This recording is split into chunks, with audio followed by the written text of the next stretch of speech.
Good morning, everyone. It's Monday, February 15th. From the San Antonio Express News, my name is Luis Vasquez, and this is your Express Briefing. All of the stories you need to know to start your day.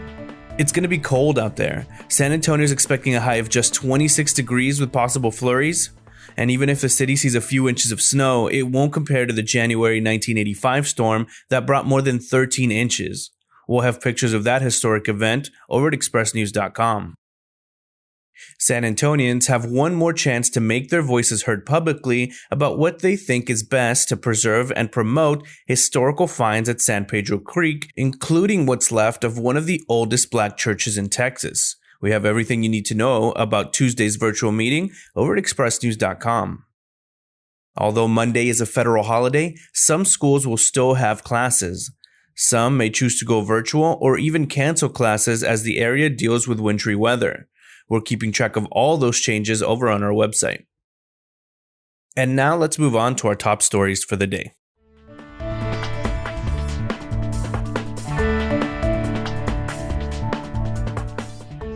A more transmissible form of the coronavirus is now circulating in San Antonio, but other variants have the potential to pose a greater threat to the community.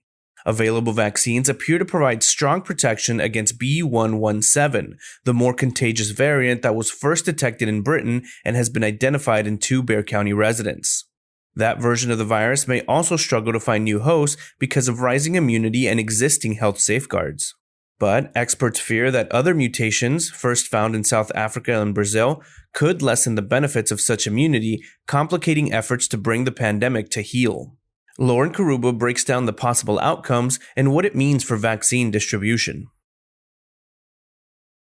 As bitter cold and a mix of rain, sleet, and snow descended on the San Antonio region, authorities pleaded with motorists to stay off the roads and conserve power or risk rolling blackouts.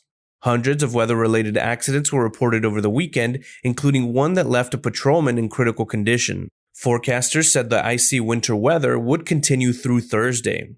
Sig Christensen takes a look at how the Arctic air mass compares to other winter weather events in San Antonio's history and how the weather is scrambling plans across the city.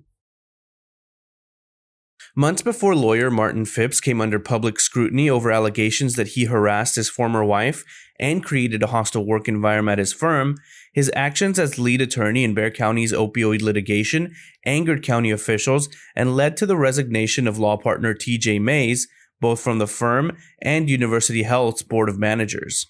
The dispute was sparked in August when Phipps submitted a summary of an expert opinion without any input from the expert, Dr. Brian Alsip. Brian Chasnoff brings you everything you need to know about the opioid lawsuit and Phipps' role over at expressnews.com.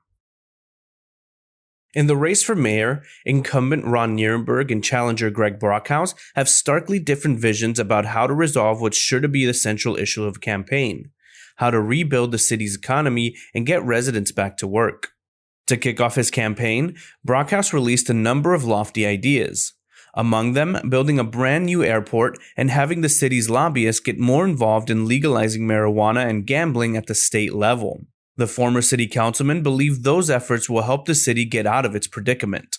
Nirenberg has at least a few economic wins in his corner to make the case that he's the job's mayor. Joshua Fechter offers a closer look at both candidates' plans and ideas in his latest article.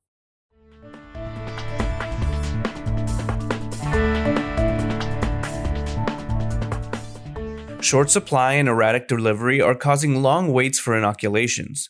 We have everything you need to know in our frequently asked questions page. We also have a dashboard monitoring how much of the state has been vaccinated and another dashboard where we're tracking San Antonio's COVID-19 case counts, hospitalizations, positivity rates, and more. Next up are your need-to-know headlines. You can find all of these headlines and more inside of your Express News subscription.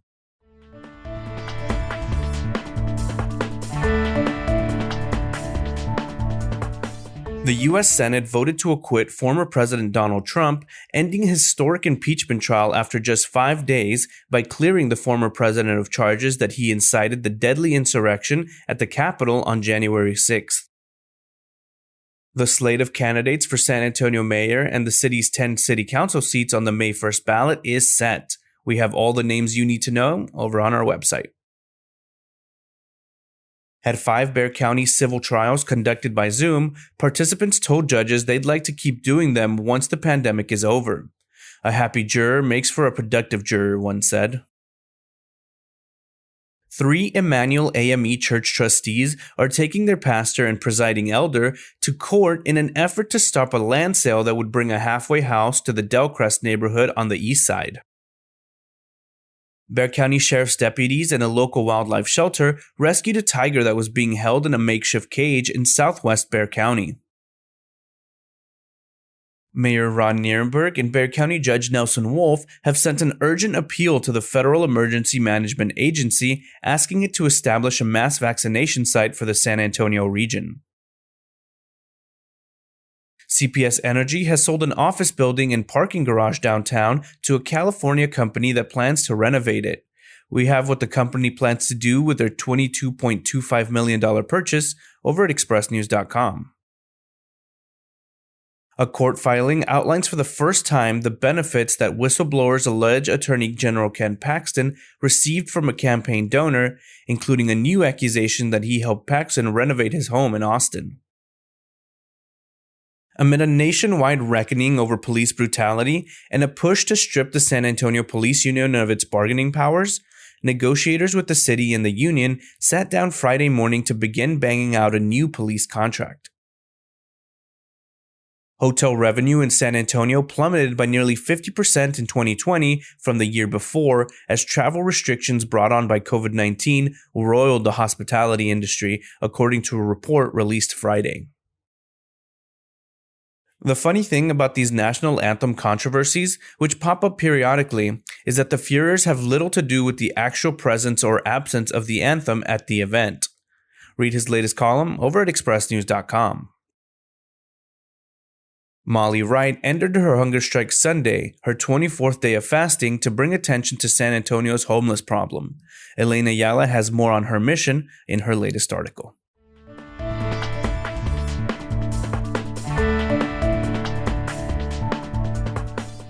This week in history, last year, on February 18, 2020, a group of American citizens stuck on a cruise ship due to an outbreak of coronavirus arrive in San Antonio.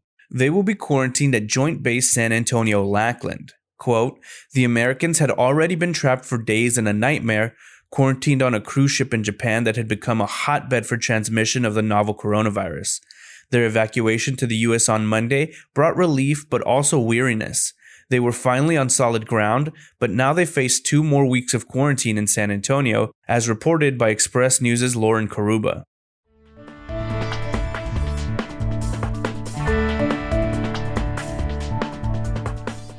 It's been a long road to citizenship for a Pearl Harbor veteran.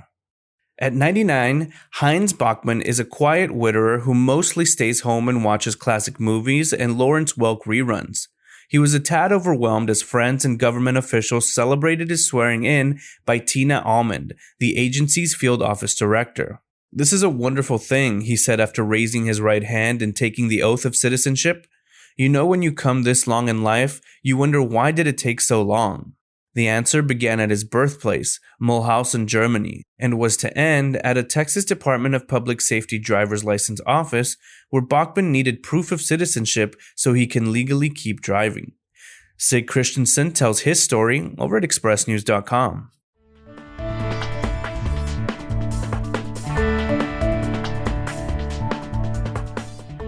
The first San Antonio stock show and rodeo in the COVID-19 era has ushered in a slew of changes.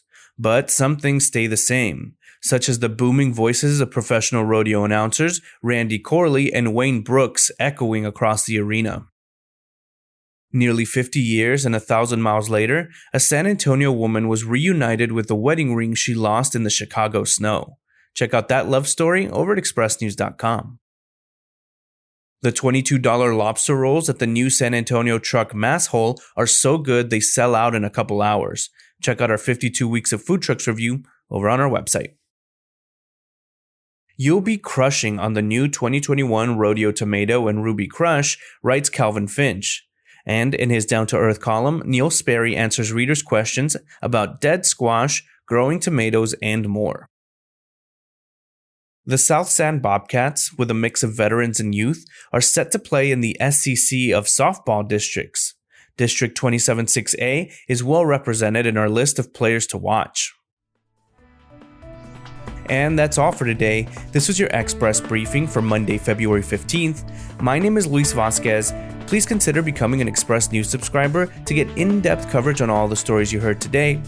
Also, be sure to rate and review this podcast inside of your Apple Podcast app, as it really helps the show. Have a wonderful day, everyone. Enjoy the snow.